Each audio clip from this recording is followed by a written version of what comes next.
The mansion fell silent, except for the sound of a child's desperate sobbing echoing through marble hallways. 5-year-old Giovanni Vitale sat alone at the massive dining table, untouched food growing cold before him, tears streaming down his pale cheeks. "Please, sir, we've tried everything," whispered the trembling nanny to the imposing figure in the doorway. "He won't eat for anyone." It's been 3 days. Stefano Vitale, Miami's most feared mafia boss, stood frozen, his tailored black suit and cold demeanor unable to mask the helplessness in his dark eyes. His son was wasting away, and he was powerless to stop it. That's when she appeared. Alejandra Vargas, the new maid with kind eyes and calloused hands, ignored every protocol. She knelt beside Giovanni, gently brushing his tears away, and whispered in Spanish, "Está bien, mi niño. You just miss your mama, don't you?" For the first time in months, Giovanni's crying stopped. Stefano's breath caught. No one, no expensive nanny, no child psychologist had been able to reach his son. But this unknown woman had done the impossible with just a whisper. Who was she? The Miami sun blazed mercilessly as Alejandra Vargas clutched the crumpled address in her sweating palm. Coral Gables. She'd never imagined she'd set foot in this neighborhood of mansions and manicured lawns, where her monthly rent wouldn't cover a single dinner at the restaurants here. "Senora, you sure this is the right place?" the taxi driver asked, eyeing the imposing iron gates ahead. Alejandra checked the address again. Villa Serenita. The name was etched in elegant script on black marble. Through the gates, she could see a Mediterranean-style mansion that looked like something from a movie. Cream-colored walls, terracotta roof tiles, and palm trees swaying in perfectly landscaped gardens. "See, this is it," she replied, though her voice betrayed her uncertainty. 3 weeks ago, she'd been fired from her job as a housekeeper at a downtown hotel. The manager claimed she was too emotional with the guests, always asking about their families, remembering their preferences. In Mexico, caring about people was a virtue. In Miami, apparently, it was a liability. Now, with only $47 left and her visa status hanging by a thread, this mysterious job posting had been her salvation.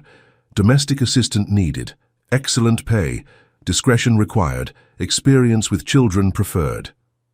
The gates opened silently as she approached, as if someone had been watching. Alejandra walked up the winding driveway, her worn sneakers silent on the pristine pavement. Everything here whispered of wealth. The fountain with dancing dolphins, the luxury cars parked like sleeping giants, the windows that sparkled like diamonds. A stern woman in a black uniform opened the massive front door before Alejandra could knock. "You must be the new girl," the woman said in accented English. "Italian, maybe." "I'm Francesca, the head housekeeper. You're late." "I'm sorry, the bus—" "No excuses. Mr. Vitale doesn't tolerate lateness." Francesca's eyes swept over Alejandra's simple jeans and white blouse with obvious disapproval. "Follow me. And remember, speak only when spoken to. Never ask personal questions, and whatever you see or hear in this house stays in this house. Understood?" Alejandra nodded, though confusion swirled in her mind. What kind of household required such secrecy? The interior took her breath away. Marble floors reflected crystal chandeliers, oil paintings in golden frames lined the walls, and everything gleamed with the kind of perfection that money could buy. But despite its beauty, something felt wrong.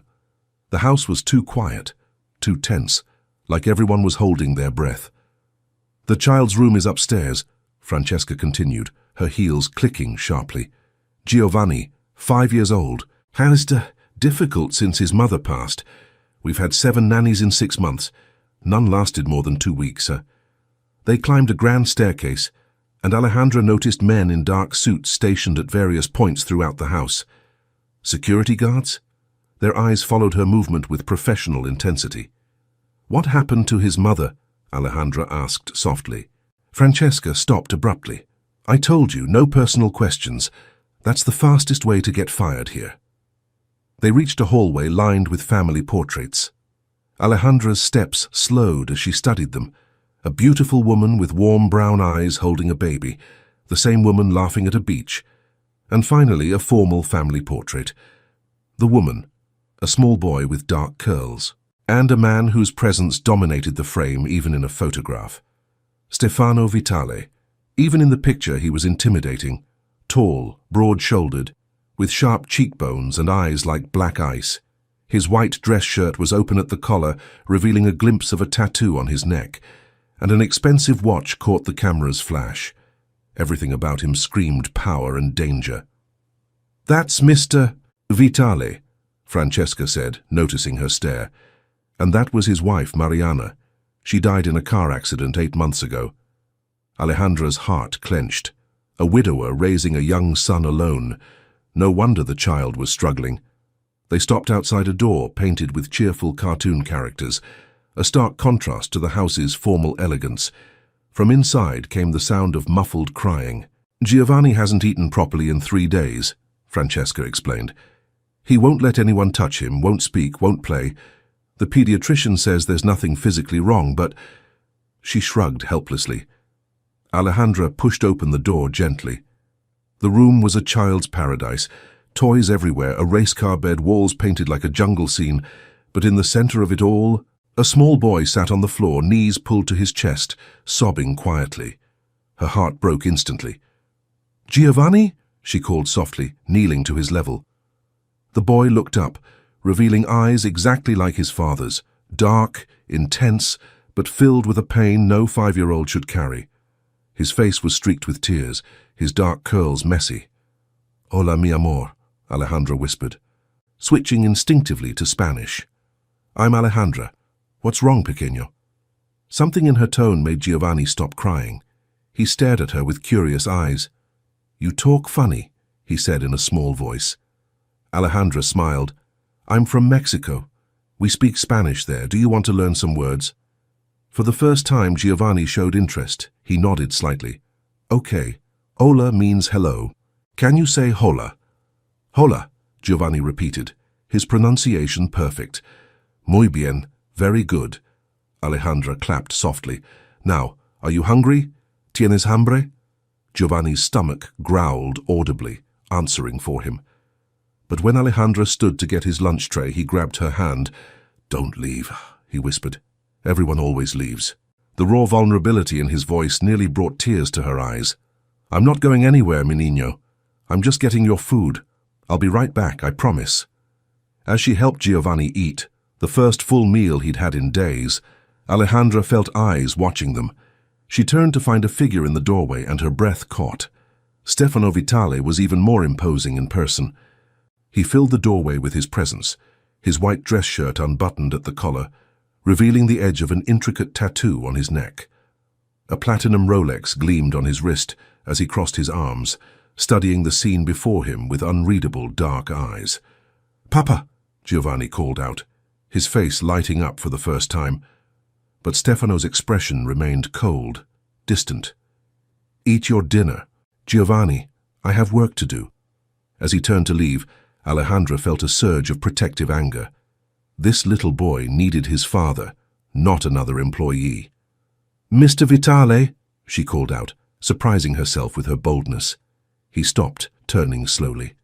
When their eyes met, Alejandra felt an electric shock run through her.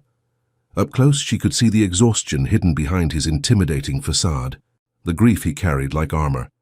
"Your son missed you today," she said simply. For a moment, something flickered in Stefano's eyes, surprise, pain, maybe even gratitude. But it vanished quickly, replaced by his usual mask of control. "Just do your job, miss." "Vargas, Alejandra Vargas." He nodded curtly and disappeared down the hallway, leaving Alejandra with a racing heart and the strangest feeling that her life had just changed forever.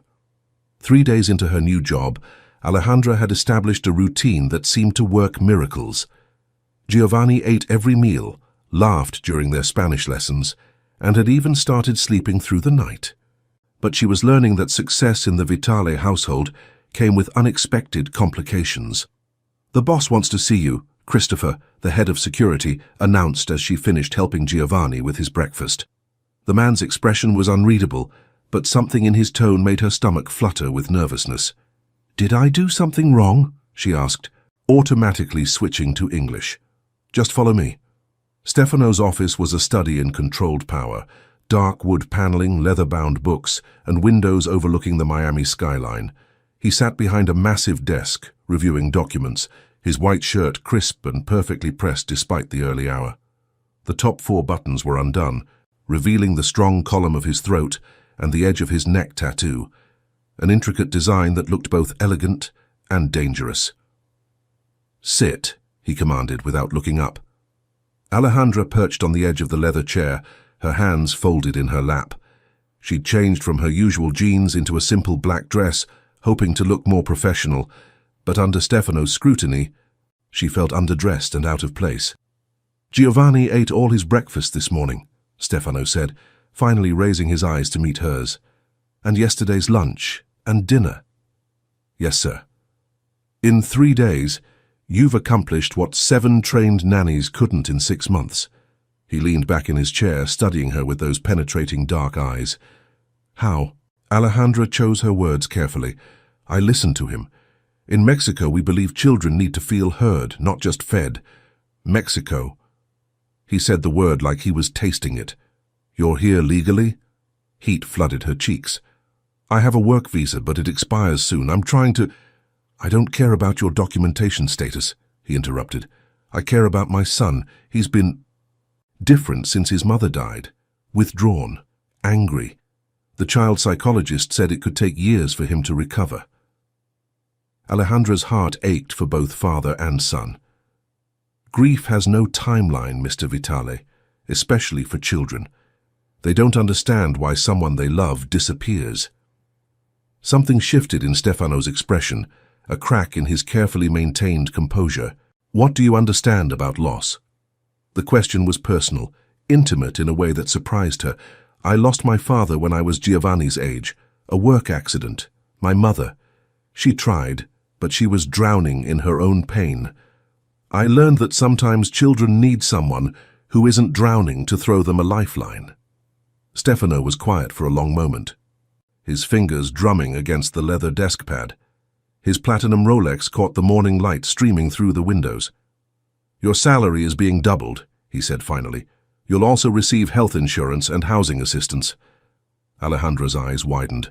"Sir, that's very generous, but—" "It's not generosity, it's business. My son needs stability, and you're providing that. Don't make me regret this decision." As she stood to leave, Stefano's voice stopped her at the door. "Miss Vargas, thank you." The words were simple, but the vulnerability in his voice made her heart skip. When she turned back, their eyes met for a moment that stretched longer than it should have, filled with an awareness that had nothing to do with employer and employee. That afternoon, Alejandra discovered another side of the Vitale household when Joey, the driver, offered to take her grocery shopping for Giovanni's meals. "Boss never lets anyone cook for the kid," Joey explained as they drove through downtown Miami. "But he made an exception for you. That's unusual." "Why?" Joey glanced at her in the rearview mirror. "Mr. Vitale doesn't trust easy. His world, our world, it's dangerous. People get close for the wrong reasons. Money, power, information. But you just see a sad little boy who needs his mama." At the market, Alejandra marveled at the freedom to choose ingredients without checking prices. She selected fresh vegetables, spices from the international aisle, and ingredients for Giovanni's favorite Mexican dishes, foods that reminded her of home and comfort. "What's that?" Giovanni asked later, watching her prepare fresh salsa. "Pico de gallo. It's like a party in your mouth. Tomatoes, onions, cilantro, and lime juice dancing together." Giovanni giggled, the first genuine laugh she'd heard from him. "Can I help?" "Of course, mi amor. But first, wash your hands like a chef." They cooked together, Giovanni standing on a step stool, carefully stirring ingredients, while Alejandra told him stories about her grandmother's kitchen in Guadalajara.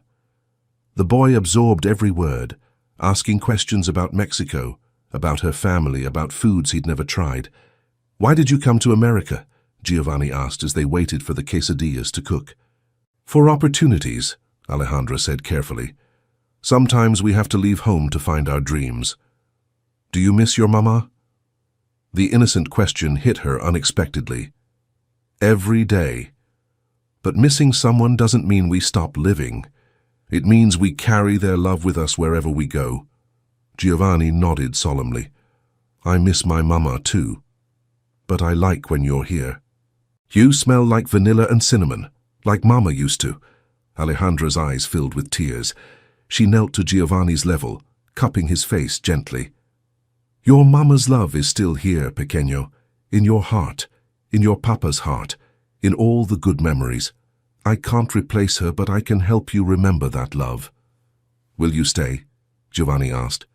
His dark eyes, so much like his father's, filled with hope and fear. As long as you need me, she promised. Neither of them noticed Stefano standing in the kitchen doorway, having come home early from work. He watched his son laugh, really laugh, for the first time since Mariana's death. He saw the gentle way Alejandra touched Giovanni's hair, the patient way she answered his endless questions, the love that seemed to flow naturally from her. And for the first time in 8 months, Stefano felt something other than grief and rage. He felt hope. But he also felt something more dangerous, an attraction to the woman who was bringing his family back to life, an attraction that could complicate everything in his carefully controlled world. As Alejandra turned and caught sight of him, their eyes met across the kitchen. The moment stretched between them, charged with an awareness neither could deny. She was beautiful, yes, but it was more than that. She was light in a world that had been dark for too long. Papa, Giovanni called out, breaking the spell. Alejandra taught me to make Mexican food. Try it. Stefano approached slowly, accepting the small plate his son offered with pride. The food was simple but delicious, seasoned with care and love, things that had been missing from this house for far too long. It's very good, he said, and meant it. Giovanni beamed. Alejandra says food tastes better when you make it with people you love. Stefano's eyes found Alejandra's again, and this time, neither looked away. 2 weeks later, Alejandra had settled into a rhythm that felt dangerously close to belonging. Giovanni had transformed from a withdrawn, grieving child into a bright, curious boy who filled the mansion with laughter. But with that success came an unexpected complication, Stefano's increasing presence in their daily routine. Papa, watch this, Giovanni called out from the pool, where Alejandra was teaching him to swim. I can hold my breath for 10 seconds. Stefano had started coming home earlier, joining them for dinner, even helping with bedtime stories. Today he sat poolside in dark swim shorts and a white linen shirt, the afternoon sun highlighting the strong lines of his shoulders and the intricate tattoo that curved along his neck. Very impressive, Figlio. Stefano called back, but his eyes were on Alejandra. She tried to ignore the way his gaze made her skin warm, focusing instead on Giovanni's swimming technique. But it was impossible to miss how Stefano had changed over the past weeks. The cold distance had thawed into something warmer, more protective. He smiled more, laughed at Giovanni's jokes, and sometimes caught her looking at him with an intensity that made her breath catch. Alejandra, will you teach Papa to make your abuela's enchiladas? Giovanni asked as they toweled off. He said he wants to learn Mexican cooking. Did he now? Alejandra glanced at Stefano, who had the grace to look slightly embarrassed. Giovanni mentioned they were his favorite, Stefano said, his accent making the words sound like velvet.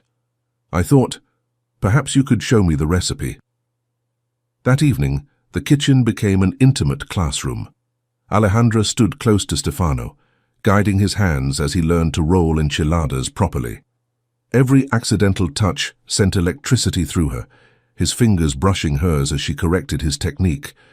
The warmth of his body when he leaned over her shoulder to watch her prepare the sauce. Like this? He asked, his breath warm against her ear. Si, perfect, she whispered, then immediately stepped back, needing distance from the dangerous intimacy of the moment. But Stefano followed, closing the space between them. Alejandra, he said softly, I need to ask you something. Before she could respond, Christopher burst through the kitchen doors, his expression grim. Boss, we have a problem. The Russians are moving on the port shipment. The transformation in Stefano was instant and chilling. The warm, gentle man disappeared, replaced by someone cold and deadly. How many? 6 cars, maybe more. They're testing our response time. Stefano's jaw clenched, his hand automatically moving to check his watch. A gesture Alejandra was learning meant he was calculating risks and responses. Double the security detail. I want eyes on every entrance. What about the family? Christopher's gaze flicked meaningfully toward Alejandra and Giovanni. Full lockdown. No one leaves the property. As the men discussed security protocols in rapid, clipped sentences, Alejandra felt the blood drain from her face. This was the world Stefano really lived in, not the gentle father teaching his son to swim, but a man whose enemies moved against him with violence and intent. "Papa?" Giovanni appeared in the doorway, rubbing sleepy eyes. "Why is everyone talking so loud?" Stefano's expression softened instantly as he knelt to his son's level. "Just business, Figlio. Go back to bed. Alejandra will be up to read you a story in a few minutes." But Giovanni's attention had shifted to the tension in the room, the way the adults were standing, the serious expressions. At 5, he was already learning to read the dangerous undercurrents of his father's world. "Are the bad people coming again?" Giovanni asked in a small voice. Alejandra's heart clenched. Again? How many times had this child lived through threats and lockdowns?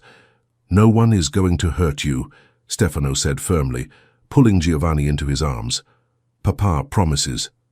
Later that night, after Giovanni was finally asleep, Alejandra found herself unable to rest. She wandered to the kitchen for tea and found Stefano standing at the window, still in his white dress shirt, but now with a shoulder holster visible beneath his jacket. "You should be sleeping," he said without turning around.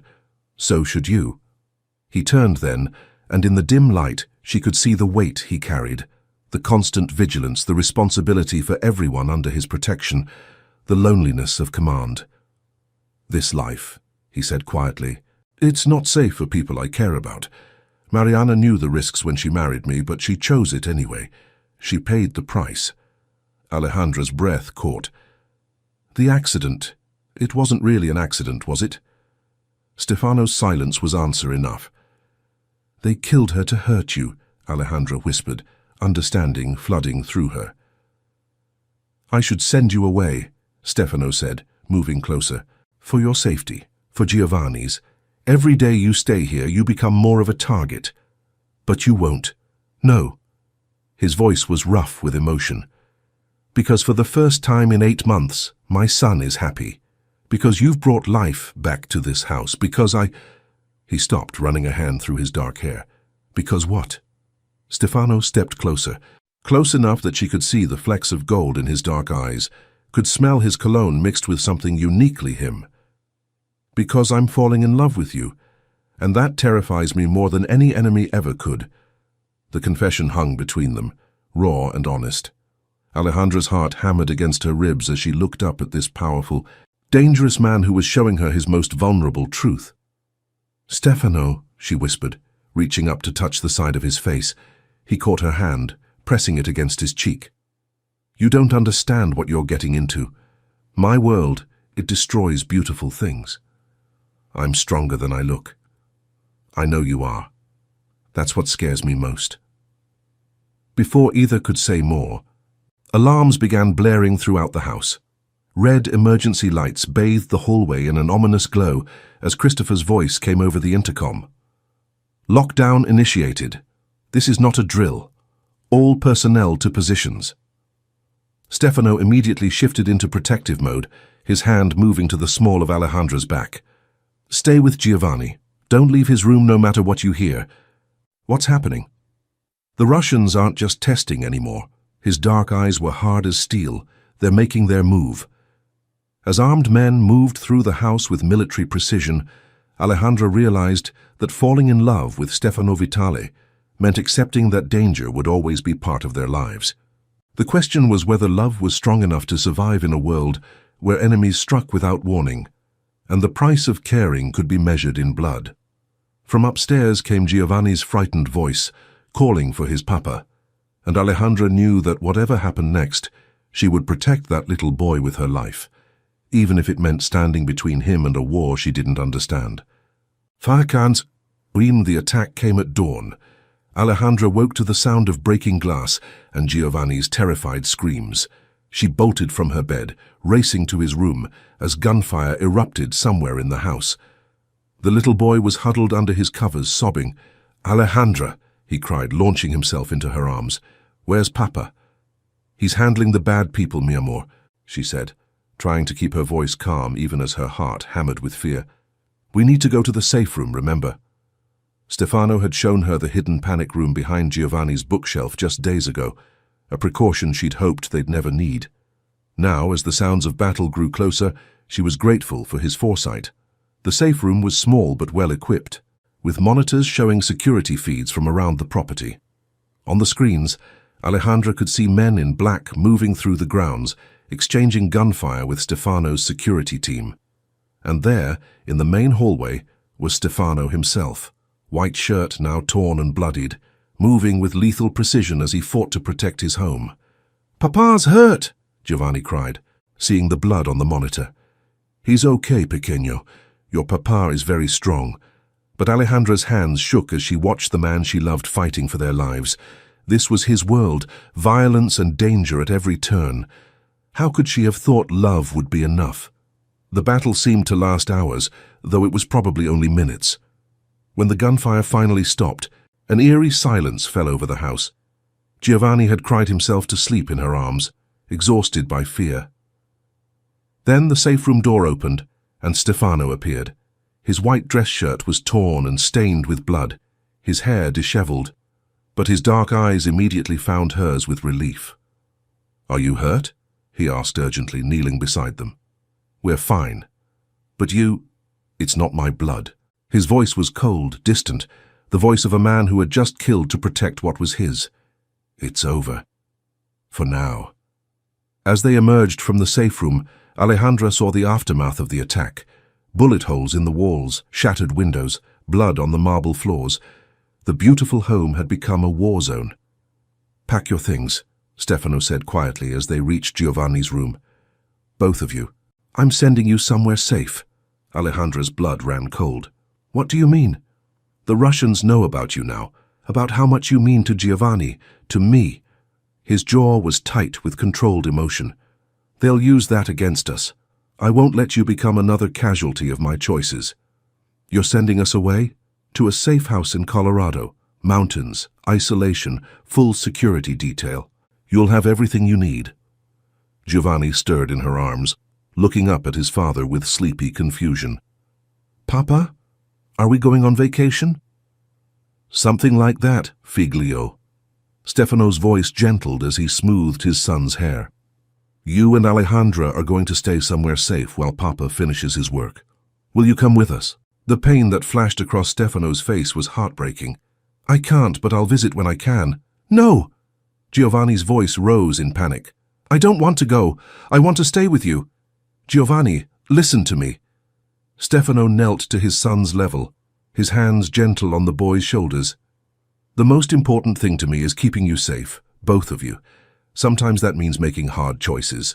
But Giovanni was 5 years old, and all he understood was that his father was sending him away again, just like when Mama had gone away and never came back. "You don't want us anymore," Giovanni sobbed, the words cutting through the room like a blade. "Just like Mama, everyone always leaves." Stefano's composure cracked. "No, Figlio, that's not—" But Giovanni had already run to his room, slamming the door behind him. In the silence that followed, Alejandra felt her own heart breaking. "This is what you meant, isn't it? When you said your world destroys beautiful things." Stefano stood slowly, his shoulders rigid with tension. "Yes. And you've already decided. We're leaving whether we want to or not. It's not about what any of us want. It's about survival." Alejandra studied his face, the hard lines, the cold determination, the way he'd already begun to distance himself emotionally. "You're protecting yourself too, aren't you? It's easier to send us away than to risk losing us the way you lost Mariana." "Don't." His voice was sharp with warning. "She wouldn't want this for Giovanni. A life of running, of hiding, of never feeling safe or settled. Mariana is dead because of choices I made." The words exploded from him with raw pain. "Because I thought I could have both, this life and a family. I was wrong then, and I'm wrong now. So that's it? You're giving up? Stefano turned away, his hands clenched into fists. I'm being realistic. This attack was just the beginning. Natasha Romanov won't stop until she destroys everything I care about. The only way to protect you is to remove you from the equation. And what about love? What about the fact that Giovanni needs his father, not another abandonment? What about the fact that She stopped, the words catching in her throat. What? He demanded, turning back to face her. That I love you, she whispered. Both of you. You're my family now. The confession hung between them, and for a moment Stefano's mask slipped. She saw the longing in his eyes, the desperate wish that things could be different. Love isn't enough, he said finally, not in my world. Then maybe it's time to change your world. Before he could respond, Christopher appeared in the doorway, his expression grim. Boss, we have a problem. The Russians left something behind. He handed Stefano a photograph, and Alejandra watched the blood drain from Stefano's face. What is it? She asked. Stefano's hand shook slightly as he showed her the image. It was a picture of her and Giovanni at the market just days ago, taken without their knowledge. Across the bottom, someone had written in red ink. We know where to find them. They've been watching us, Alejandra breathed. For weeks, probably. Stefano's voice was deadly quiet. Which means running won't help. They'll find you wherever you go. The realization settled over them like a cold shadow. There was no safe house remote enough, no security detail strong enough to guarantee protection from an enemy who had already gotten this close. So what do we do? Alejandra asked. Stefano looked at the photograph again, his jaw clenched with determination. We end this, once and for all. Absolutely not. Stefano's voice was steel as he paced his office, the photograph of Alejandra and Giovanni still clutched in his hand. I won't use you as bait. It's the only way, Alejandra insisted, her own voice steady despite the fear coursing through her veins. You said yourself that running won't work. They know where to find us. But if we control the when and where, the plan is too dangerous. Christopher cleared his throat from his position by the door. Actually, boss, it might work. Natasha's weakness has always been her arrogance. She'll want to handle this personally, especially if she thinks she can take out both your son and the woman you love in one move. Stefano's dark eyes flashed dangerously. I said no. Papa? Giovanni's small voice came from the doorway. He stood there in his pajamas, having obviously been listening. Are you going to fight the bad lady? Stefano's expression immediately softened as he knelt to his son's level. Giovanni, you should be sleeping. I can't sleep, I'm scared. The little boy's dark eyes, so much like his father's, were wide with fear. Are you going to send me away like the other papas do when the bad people come? What other papas? At school. Tommy's papa sent him to his grandma when the bad people came to their house, and Maria's papa sent her to live with her tia in California. They said it was to keep them safe, but they never came back. Alejandra's heart clenched as she realized Giovanni was talking about other Mafia families, other children who had been separated from their fathers for safety and never reunited. I don't want to go away, Papa, Giovanni continued, tears beginning to fall. I want to stay with you and Alejandra. We're a family now. Stefano pulled his son into his arms, his own eyes suspiciously bright. We are a family, Figlio, and families stick together. Even when it's dangerous? Especially when it's dangerous. Over Giovanni's head, Stefano's eyes met Alejandra's, and she saw the moment he made his decision. Love had won over fear. All right, he said quietly, we do this together, but we do it my way. The plan was elegant in its simplicity. Natasha Romanov had made one crucial mistake. She'd revealed her obsession with destroying Stefano personally. That obsession would be her downfall. They would stage a public outing, something that looked spontaneous, but was actually carefully orchestrated. The Miami Children's Museum, crowded enough to provide cover, public enough that Natasha would have to be subtle, but with enough exit points for Stefano's team to control the situation. She'll bring minimal backup, Christopher explained as they reviewed the layout. She won't want witnesses to what she's planning. That gives us the advantage. And if something goes wrong? Alejandra asked, Nothing will go wrong, Stefano said firmly, his hand finding hers. I won't let anything happen to either of you. The day of the operation dawned bright and clear. As they prepared to leave, Stefano pulled Alejandra aside. If things go badly, he said, pressing a small device into her hand, press this button. It will bring every one of my men running. Stefano, promise me. Whatever happens to me, you get Giovanni out of there. She looked into his dark eyes, seeing the love and fear and determination there. Nothing's going to happen to you. We're all going home together. Promise me, Alejandra. I promise, but only if you promise me something too. Anything. Promise me that after this is over, we'll stop running. We'll stop being afraid. We'll just be a family. Stefano cupped her face in his hands, his thumb tracing her cheekbone. I promise. After today, no more fear, no more hiding. Just us. He kissed her then, soft and sweet and full of promises for the future they would build together. The museum was crowded with families enjoying the weekend. Giovanni ran from exhibit to exhibit with the enthusiasm of a normal 5-year-old, though Alejandra noticed Stefano's security team positioned strategically throughout the building.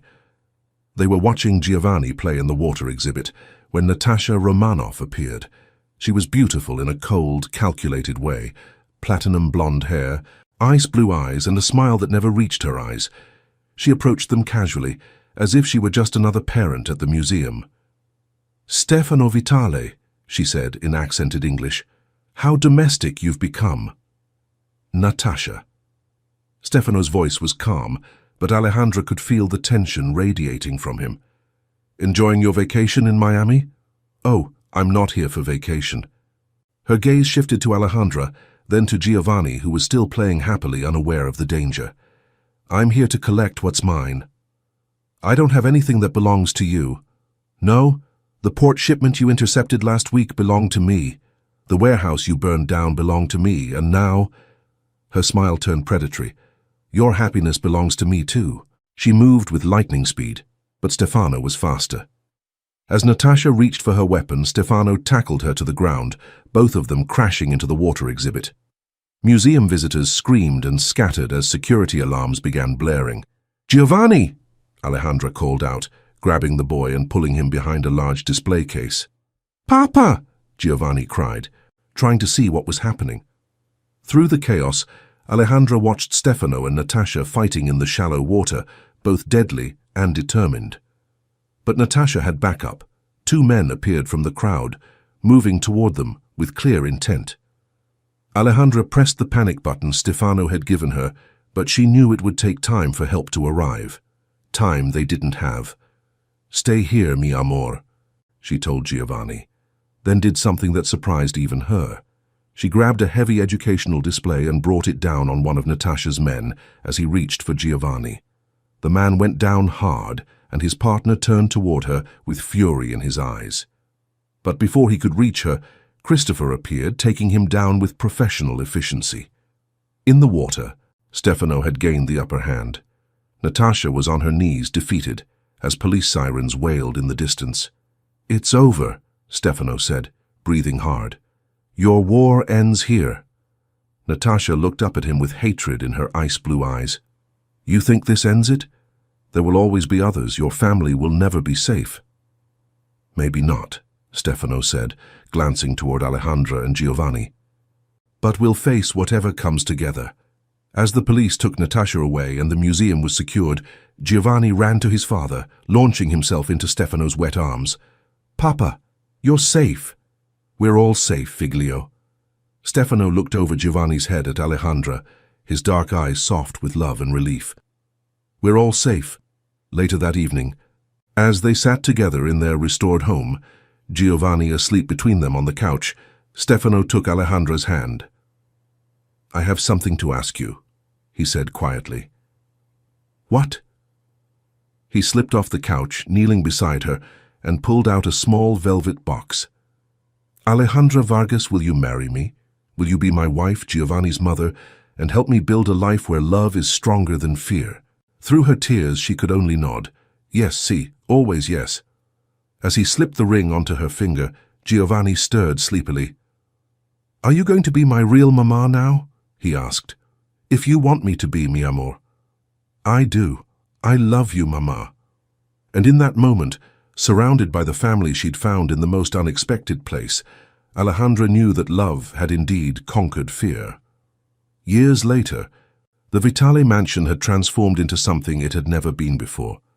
A true home, filled with laughter, love, and the chaos of a growing family.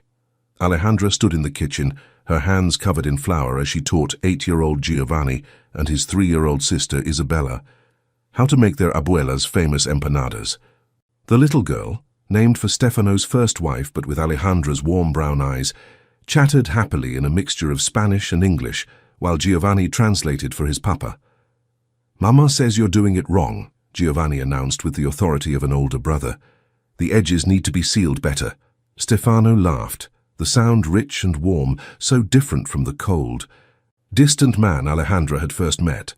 His white dress shirt was rolled up to his elbows, revealing the tattoo on his neck that had once seemed so dangerous and now felt like home.